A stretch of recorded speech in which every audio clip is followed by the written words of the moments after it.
ആദ്യ മദർഷിപ്പിനെ വരവേൽക്കാൻ ഒരുങ്ങി വിഴിഞ്ഞം തുറമുഖം. സാൻ ഫെർണാണ്ടോ കപ്പൽ നാളെ രാവിലെ 9 മണിക്ക് തുറമുഖത്തടുക്കും. മറ്റന്നാളാണ് സർക്കാരിന്റെ ഔദ്യോഗിക സ്വീകരണം. നാളെ രാവിലെ 9 മണിക്ക് തുറമുഖത്തടുക്കുന്ന കപ്പലിൽ നിന്ന് നാളെ തന്നെ കണ്ടെയ്നറുകൾ ഇറക്കി തുടങ്ങും. 1960 കണ്ടെയ്നറുകളാണ് വിഴിഞ്ഞത്തിറക്കുക. മറ്റന്നാൾ രാവിലെ 10 മണിക്ക് മുഖ്യമന്ത്രി, കേന്ദ്ര ഷിപ്പിംഗ് മന്ത്രി, മന്ത്രിമാർ തുടങ്ങിയവർ ചേർന്ന് കൂറ്റൻ മദർഷിപ്പിന് ഔദ്യോഗിക സ്വീകരണം നൽകും. ട്രയൽ റൺ മുഖ്യമന്ത്രി ഉദ്ഘാടനം ചെയ്യും. പ്രതിഷേധമറിയിച്ച വിഴിഞ്ഞം ജമാഅത്തുമായി ഉൾപ്പെടെ ചർച്ച നടത്തിയെന്നും ഇനി പ്രതിഷേധമുണ്ടാകില്ല എന്നും മന്ത്രി VN വാസവൻ. അവർ പ്രഖ്യാപിച്ചിരുന്നു അവർക്ക് കൊടുക്കാനുള്ള കാര്യങ്ങളൊക്കെ സംബന്ധിച്ച് ചർച്ച ചെയ്ത് എല്ലാ പ്രശ്നങ്ങളും തീരും. ഞങ്ങൾ ഇന്നലെ തന്നെ അത് സംസാരിച്ച് ധാരണയാക്കി കഴിഞ്ഞിട്ടുണ്ട്.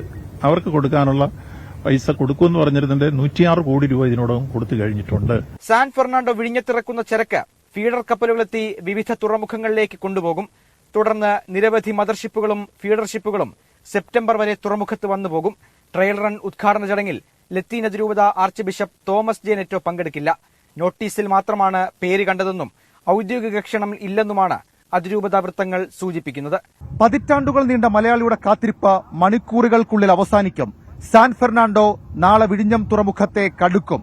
വിഴിഞ്ഞം ലോകത്തിനു മുൻപിൽ വാതിൽ തുറക്കുകയാണ്. ക്യാമറമാൻ ജിനോസ് രാജിനൊപ്പം ഷഫീദ് റാവുത്തർ, 24 തിരുവനന്തപുരം.